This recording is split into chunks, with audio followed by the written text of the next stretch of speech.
A lot of people have commented because the stock market is doing very, very well.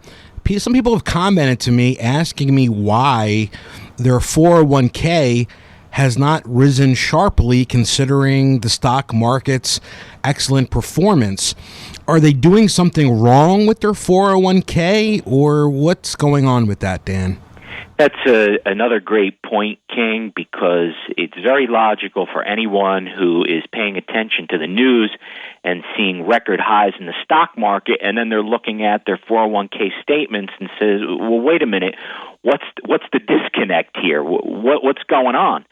So there's a few reasons why you have a difference between stock market performance, what we're hearing about in the news, and what's going on your personal statement. First and foremost, you have to look at what the mix of the investments are that you have in your 401k.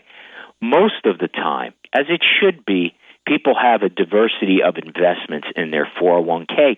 So they're not strictly investing, let's say, in the S&P, in that index.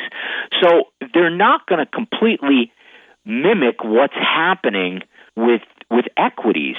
And even if you are completely invested in equities in your 401k, you're going to have investments in various sectors of the market, some of which would be up, some of which would be down. So it's just not going to be a situation, or at least a rare situation, where you have somebody who's invested in their 401k strictly in the U.S. stock market and specifically in the stocks that are pushing the performance of the stock market so high.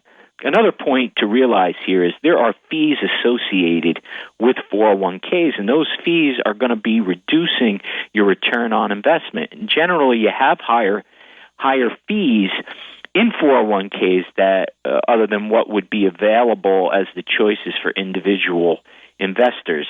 Now, that's not always the case because you do have large companies that are able to negotiate those fees down. But why is it higher in the 401k? Those fees are higher in 401ks is because the 401ks are designed by the employer. And because they're designed by the employer, it means that they're designed to be of benefit primarily to the employer, which if there's fees being passed on to the employee, that's not necessarily their primary concern. And then finally, you also have people who try to time the market through their 401k. You know, the research done by Dalbar Inc. shows that the average investor holds their investments for 3.1 years, so just a little over 3 years. But investors that hold for 5 years or more tend to actually receive market returns on their investments. So again, everybody thinks they could outsmart the stock market. That really isn't how it works, King. With the stock market, it's all about, to some extent, staying what you are and keeping your game plan, and you go with it.